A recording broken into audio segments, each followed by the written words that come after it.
Prologue. The henna night. The courtyard shimmered under strings of golden lanterns, each one swaying gently in the warm evening breeze. Laughter floated through the air, blending with the rhythm of Afghan door beats and the soft hum of women singing traditional henna songs. The scent of jasmine, saffron, and cardamom drifted between the guests, settling like a blessing over the celebration. Lina Bethul Mirzai stood near the entrance, her hands folded neatly in front of her, her scarf pinned securely around her hair. Her dress was a deep shade of sunlit gold and emerald, modestly tailored, flowing to her ankles with delicate Afghan embroidery that shimmered like woven light whenever she moved.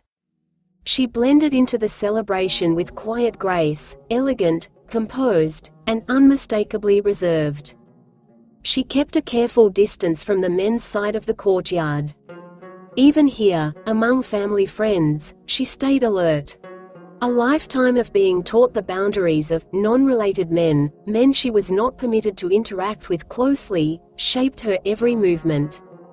She stepped aside when men passed. She lowered her gaze politely. She avoided unnecessary conversation. She kept her hands close to her body. She stayed surrounded by women whenever possible.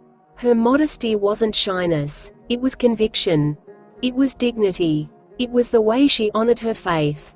Tonight, she was here only because the bride, her childhood friend, Rumi, had begged her to attend.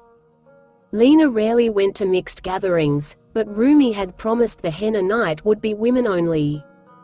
And it was. At least, it was supposed to be. Lina, Rumi called, her bangles chiming as she rushed over. You look beautiful. Come dance once. Lina shook her head gently. You know I don't dance in front of people. It's only women, Rumi insisted, tugging at her hand. Please, just once. For me. Lina hesitated. She glanced around. Only women, laughing, spinning, clapping. Her brothers were outside the hall, guarding the entrance as always. In Afghan culture, when women gathered separately, guards ensured no man entered by mistake. She felt safe. Slowly, she removed her scarf, folding it neatly and handing it to Rumi. A soft murmur rose around them. Admiration, not surprise. Lina was beautiful with her scarf, but without it, she was breathtaking. Her hair, thick and long enough to brush her lower back, was braided tightly, the braid glossy and dark under the lantern light. Reluctantly, she nodded. Rumi squealed and pulled her into the circle.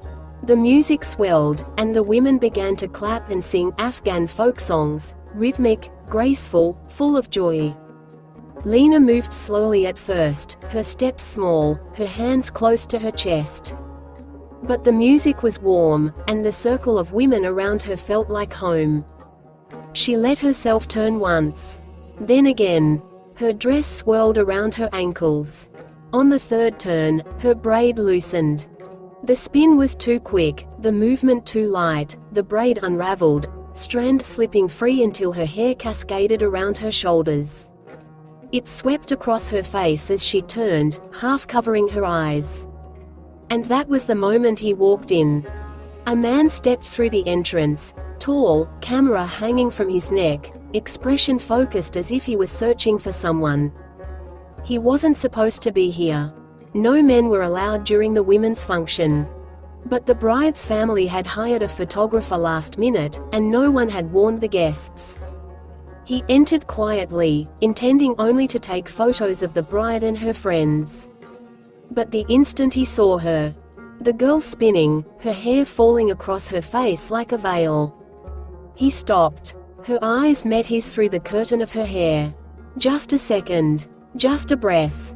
But it was enough. Recognition. Shock. A memory he had buried 5 years ago. Lina froze, breath catching in her throat. She grabbed her hair, trying to gather it, panic rising like a tide. The man, Ayan, turned away instantly, head bowed, gaze fixed on the floor. A gesture of respect. A gesture only someone who understood her boundaries would make. Someone who had once honored them without question. Lina's heart stumbled. It couldn't be him.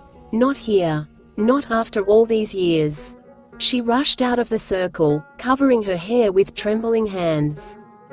She didn't look at him again. She couldn't. But he looked. Not openly. Not boldly. Just enough to confirm what his heart already knew.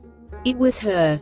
Lina Bethul Mirzai. The girl he had met in a language center in Islamabad.